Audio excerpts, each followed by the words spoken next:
Assalamualaikum and hi everyone.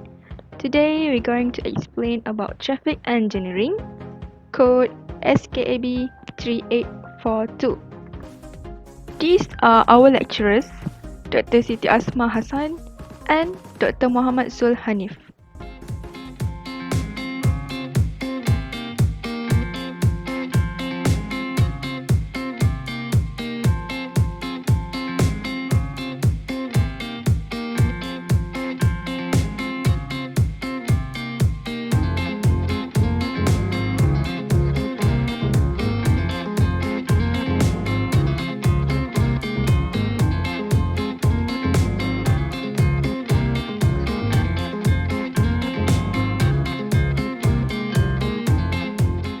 Our topic that we are going to explain is about flow-density relationship.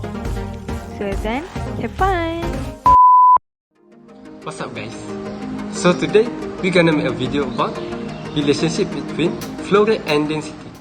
First of all, what is meant by density?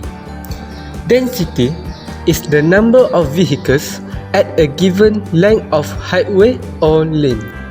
For example, when the number of cars increases, the density of cars will also increases. While for the flow rate, we define flow rate as the number of vehicles passing a point in an hour. For example, we take this point as our reference point. The value of flow rate is calculated by the number of vehicles passing through this point. So basically, as we can see that this is the graph of the flow density relationship. So we can divide this graph into stable flow and unstable flow. So for stable flow, we can see that in constant flow rate, for the stable flow, we got the lower K1, which is lower density. And for the unstable flow, for the constant velocity, constant flow, we can see that we have the higher density. And then for the graph, when the graph it reaches the maximum flow, which is QC, the critical flow rate, and then we can get the maximum density. So now I believe that you have known about what is density and what is flow rate. So now I will be explaining about the parameters. So there are basically three parameters. So for the first one, which is flow, the symbol for flow is Q and the unit which is vehicle per hour. And then for speed, the symbol for speed is U and the unit which is kilometer per hour.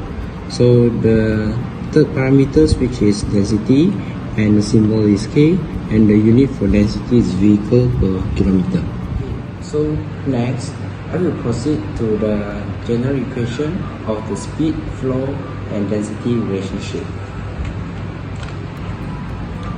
So as we can see that the general equation equals to Q equals to UK.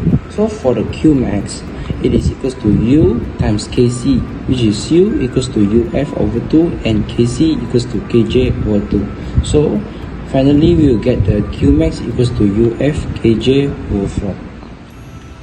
Okay, now we have understand about Q and K relationship. So now I want to explain more about the methods that we use to measure the parameters. Okay, now methods to measure the parameters. So there are two methods that we use, automatically and manually. For automatically, it has contact system based and contactless system based. And for manually, it has direct method and indirect method. Now, for automatic counters, the definition is known as mechanical counters. It is automatically record total numbers of vehicles crossing the road. And for the system, it has contact system, which is pneumatic tube, and contactless system, for example radar device and infrared device. Okay, for advantages, it can work throughout day and night, and it doesn't need supervision, and also it's suitable for long count. For disadvantages, it not give the detail of traffic like various classes, stream and movement, and also it cannot record the pedestrian traffic. Manual counting method.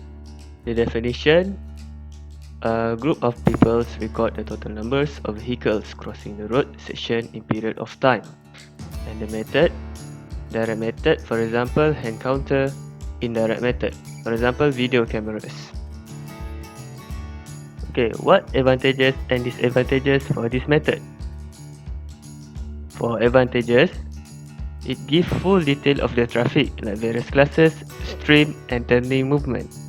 For disadvantages, it can work throughout day and night, and also it is very costly.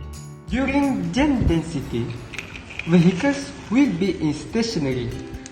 Either flow rate and speed is at zero. This will eventually decrease journey speed. Then, how we can reduce jam density?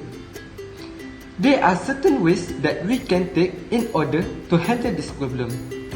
First, we can enlarge our road from 1 lane to 2 lanes. By doing so, the capacity of vehicles on the road will be increased. Second, practicing carpool. At average, the number of passengers in a car is 2. Road users can help in reducing number of cars on road by doing carpooling. Thus, when number of cars decrease, the density of road will also be decreased.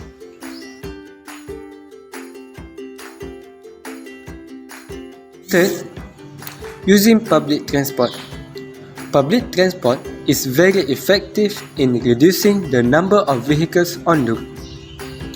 A normal public transport can accommodate about 20 persons in one time. Therefore, the number of vehicles on the road can be decreased.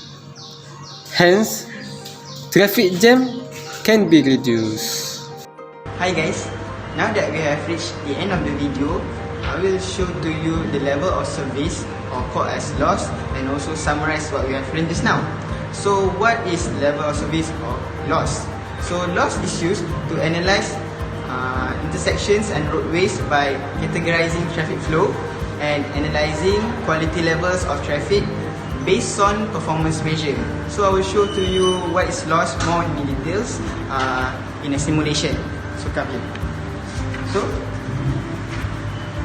we assume that this is loss A and loss F. For loss A, the people doesn't have a lot of number of cars. Compared to loss F, there are a lot of cars and people also require public transport to use to move around. So there are two types of flow in loss: stable flow and unstable flow. So for stable flow, starting from loss A to loss C, so from loss D to loss F, it will be categorized under unstable flow. So I will show more in a simulation here. Okay, now this is the simulation for loss A. So just like I said just now, loss A contains only 2 cars. So in intersection, it requires only 1 lane. So after this car passes, this car can move. So if we take the simulation for loss F, where there's a lot of car, so the intersection will take time for each car to move. See? So that will cause a traffic jam at intersection. So thus, to ensure that this doesn't happen, we need to enlarge the lane into 2. So from here on, people can move with a lot of car compared to just now. Now we have saw the simulation just now, and we can say that loss is very important. By studying the relationship between flow rate and density, we can determine the level of service. And through level of service, we can know that if it's sufficient the number of lanes that we're having right now, or should we increase it to 2 lanes or 3 lanes. So this study actually helps us to improve the traffic flow in Malaysia. Thus that conclude what we have learned just now. See you again next time. Bye bye.